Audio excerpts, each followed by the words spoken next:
Untangling it all is Democratic Congressman Ted Lieu, who sits on the House Judiciary Committee. And Congressman, good morning to you. You have accused Jeff Sessions flat out of perjury and said he should absolutely resign. Would you stand by that call for him to resign, even if it cleared the way for Donald Trump to fire Bob Mueller by appointing a new non-recused AG? I would, and that's because the rule of law is a bipartisan issue. Whether you're a Democrat or Republican, you want the White House to follow the rule of law, and that means you can't have your top law enforcement official have violated felonies and still be in his position. And it's not as if Jeff Sessions was caught jaywalking. He was caught lying to Congress under oath in order to get confirmed. That undercuts his credibility and makes it so that the American people in Congress can no longer trust him. He needs to resign. A source close to Jeff Sessions has told the media that the March 31 comments by this Papadopoulos person that they're calling it did not leave an impression.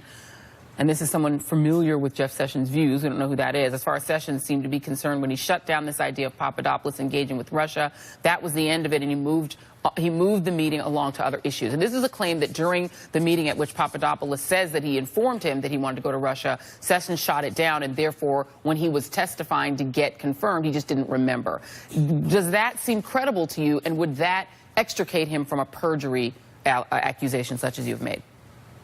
Not at all, because not only did Papadopoulos tell Sessions, Sessions actually responded to Papadopoulos' request.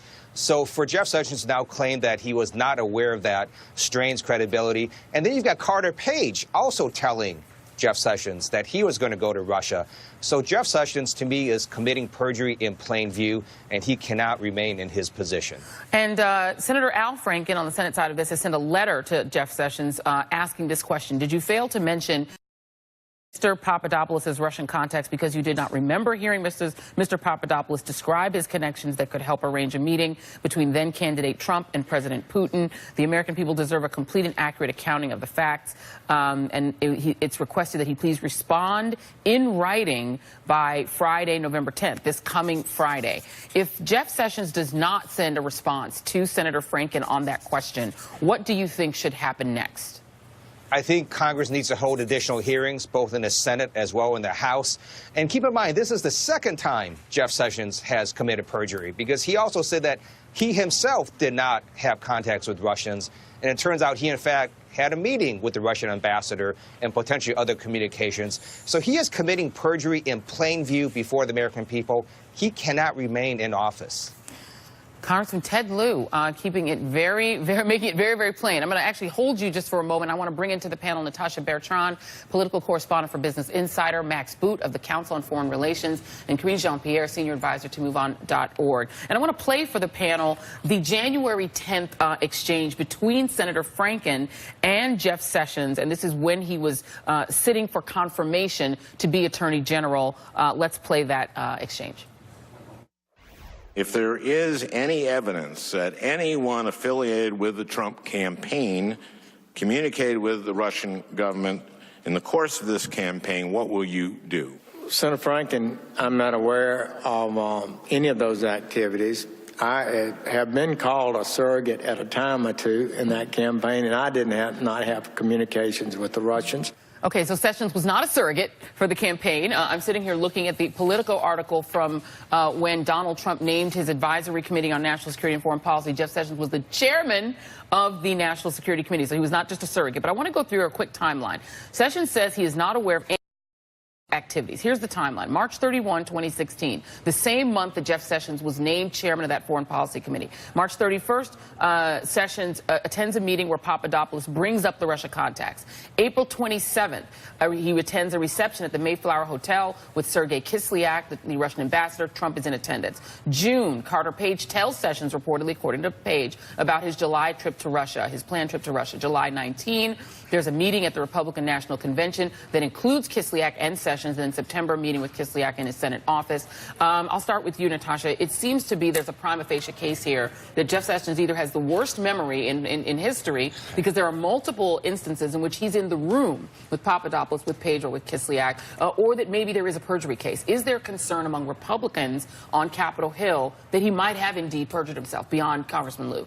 There's definitely concern, and I think that one of the most interesting parts about this is that we're getting two conflicting messages from people supposedly so close to Sessions and familiar with his thinking. On the one hand, some people are saying, well, he kind of breezed past it, he shot down the idea, but then they moved on very quickly. And on the other hand, you have some people saying, no, he forcefully shot it down. He said, don't talk about this ever again because it might leak. So, you know, if he really did forcefully shoot it down to that extent, then it really makes you wonder, well, how could he have forgotten an exchange like that? Yeah, absolutely. And, you know, Max, you know, you have this George Papadopoulos character who's being represented as the coffee boy by Republicans who are trying to distance themselves from him. Not only was he at that meeting sitting 2 seats away from Donald Trump during a foreign policy briefing that the Trump campaign tweeted out as proof that they're serious on foreign policy, but Papadopoulos was also sent to Cleveland during the RNC convention, where he was invited by the American Jewish Committee to speak on a panel about U.S. foreign policy.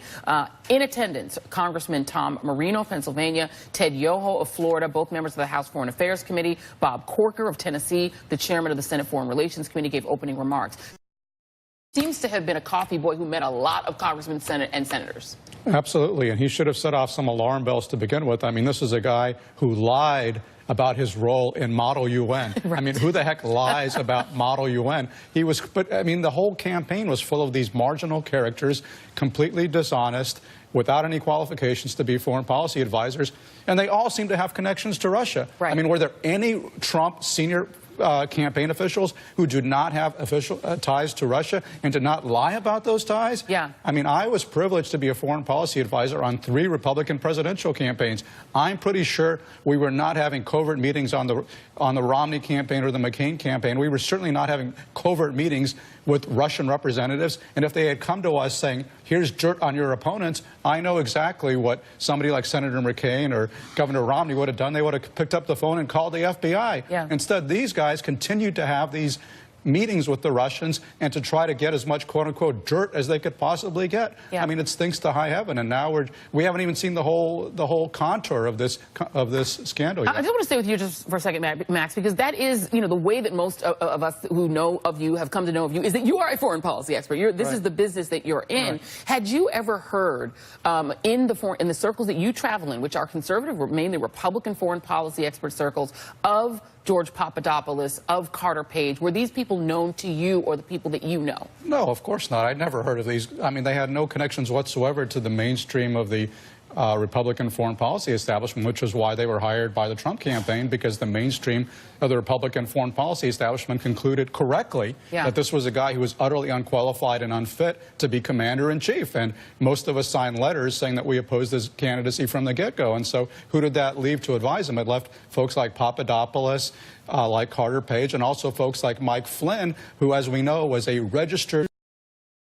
an unregistered foreign agent at the same time that he was advising the Trump campaign. I mean, this is deeply troubling, and these ties continue into the present day. And Karine, you know, there are 2 ways to then look at that. You know, as Max just explained, Donald Trump was not taken seriously. In March of 2016, he was seen by many Republicans as somebody who would bury Goldwater the Republican Party if he became the nominee. There was talk of a potential convention fight to keep him from getting the nomination. He puts out this slate of people who are putting Model UN as their credentials to be foreign policy advisors.